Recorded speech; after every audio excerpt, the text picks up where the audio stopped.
So there are a lot of folks that don't actually utilize this feature on YouTube, but I want you to start to utilize this feature on YouTube because it's a really good one, and it is YouTube post.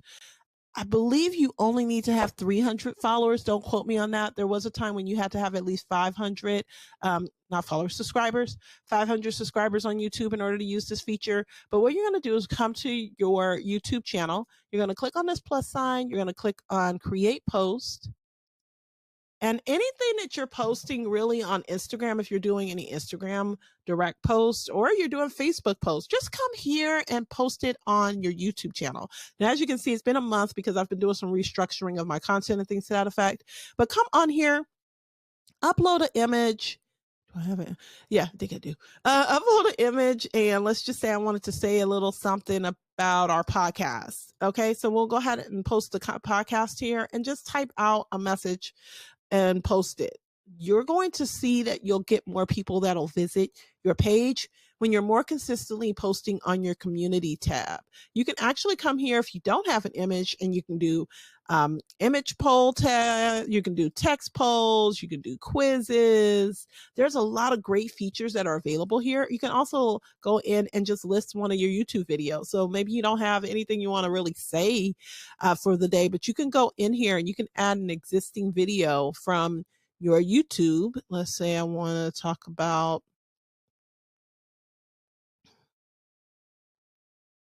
this hot tip, right? We can insert that, and that can be the post for the day. Like,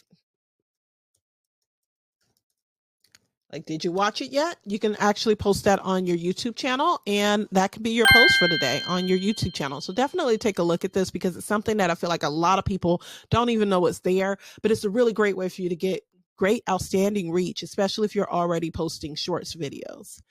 All right, next thing up on our list here. That's YouTube static, YouTube Shorts. While we're talking about YouTube static posts, let's go into YouTube Shorts and why you should be utilizing it. So YouTube Shorts is a way for you to get folks to be aware of your content and aware of your page. But it's also a great way to work to get subscribers. But I have to tell you, you need to have a strategy to not only do post your shorts, but to also post your long form content. What you want is that your shorts brings people to your page, but your long form content keeps people there, and it also generates revenue for you. You can get stickers, you can get folks that'll come on your live streams and send you actual money on your live streams and tips and things to that effect. So it's a really great strategy. There's a strategy that I'll be utilizing from here on out, and really staying focused on my YouTube channel, as well as this newsletter, which is my way of giving you guys real-time information directly from me. And then my private clients kind of get that really deep dive into it. But I want to make sure that you guys are aware, once again, so you don't get left behind of all of these different ways for you to bring attention and awareness to your business, your profile, to you as a professional out here making it happen and utilizing digital media to bring awareness to the wonderful things that you do. So let's go ahead and hop on over to Facebook. So Facebook has this professional mode.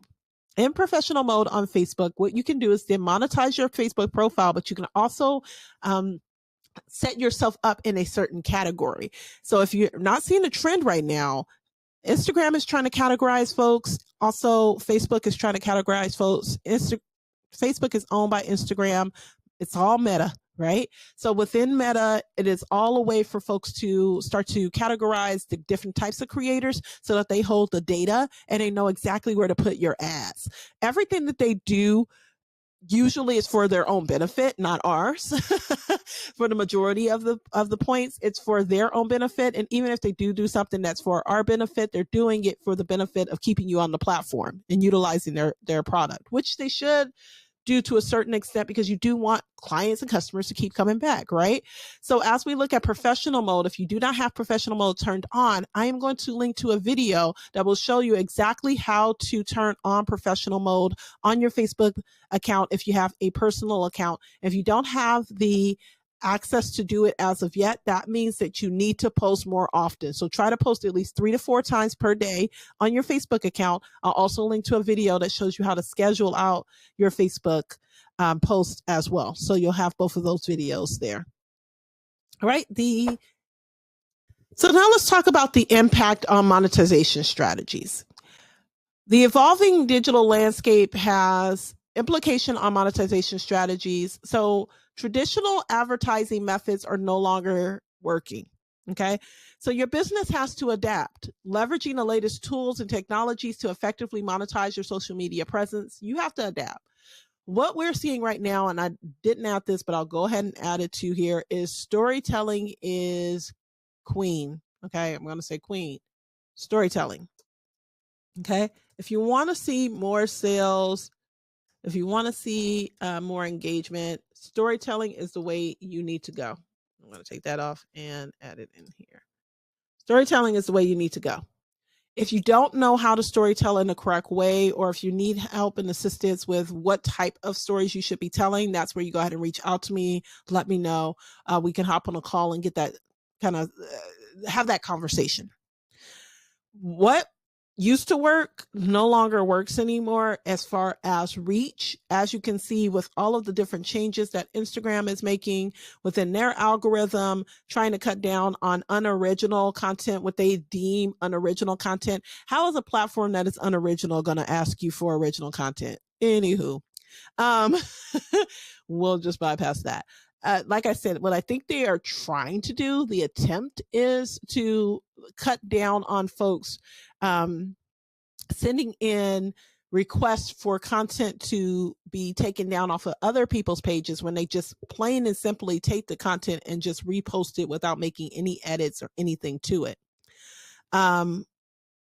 This smaller creators, more distribution, adding labels to reposted content. So let's see, a new input to ranking that will give smaller creators more distribution, replacing repost with original content and recommendation, adding labels to reposted content linking to original creator, and removing content aggregators from recommendations. So let's go through the removing content aggregators. And let's talk a little bit about this because I feel like this is something that people may be a little confused about. And I want to go ahead and give you guys my point of view and insight on this. So removing, okay, won't let me have video. Removing content aggregators. As part of our efforts to reward original content, we want to further discourage content aggregators by making them ineligible for recommendations across Instagram. So I think what they're actually saying here is they're upset that people are getting monetized or making money off of other people's content. However, instead of stopping that, what we like to do is to take it and stop the recommendation of said content. So accounts that repeatedly 10 or more times in the last 30 days post content from other Instagram users that they didn't create or enhance in a material way will not be shown in surfaces where we recommend content. These accounts can become ineligible for recommendations again after 30 days have passed since the time they posted the unoriginal content. This is going to cause more problems, I think, than it's going to solve. Because if we have folks that are like myself that like to repost some of their content, how are they going to deem or even find out where the original content stemmed from if it is indeed a repost? Anywho, this also does not impact how we show people content from aggravator accounts that follow, and these changes are separate from our intellectual property policies, which do not allow for posting of content that violates another user's intellectual property rights. Like I said before, they are looking at how they can cover their own butts in the intellectual property whole dispute, because some folks will take other people's content and just literally repost it without giving credit or acknowledging the creator. And it's saying that it's going to then post back. So I guess they're doing something with the algorithm with AI, and AI will be able to see it. This is going to be interesting. We'll report back on this because this is going to be interesting to see how they navigate this and how this all works. I feel like it's going to backfire, and it's going to backfire pretty big, but we'll see. What they're showing here is that we recommended your reel instead of others that feature your original content. So if someone, and we have this thing on Instagram Reels where you can do remixes. So how is that going to then, this is going to be really interesting how this all comes about. This is going to be really interesting. So storytelling, once again, huge piece. You want to make sure that you're doing it. There's endless possibilities of social media evolution. I'm going to link to a couple of different creators that I see are doing really great storytelling, and also some storytelling accounts. So you all have examples. So I'll go ahead and put those examples of storytelling down on the bottom of this. But the digital landscape has undergone a remarkable transformation. Like I said, we have all of these different things that are taking place right now, and this is volume 1. So I'll make sure that I come back and provide you guys with a volume 2. Make sure you go ahead and subscribe to the newsletter to stay up to date on everything that's happening in the digital media space. I used to do this thing called the digital news. I'm now going to do this thing called the state of digital, so you guys know exactly what's happening in these digital spaces with the digital or the digital get down.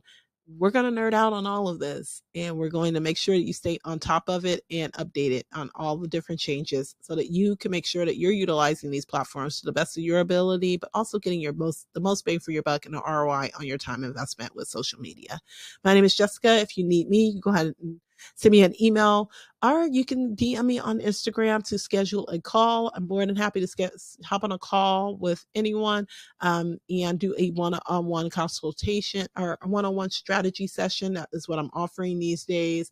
The link is in my bio on Instagram if you like to schedule a time. Until next time, get out here, start creating your content. Make sure you are monetizing that said content, and DM me on Instagram. If you need any other tips, questions answered, all that good stuff. Till next time, get out there and start making your next video, because you never know who's watching.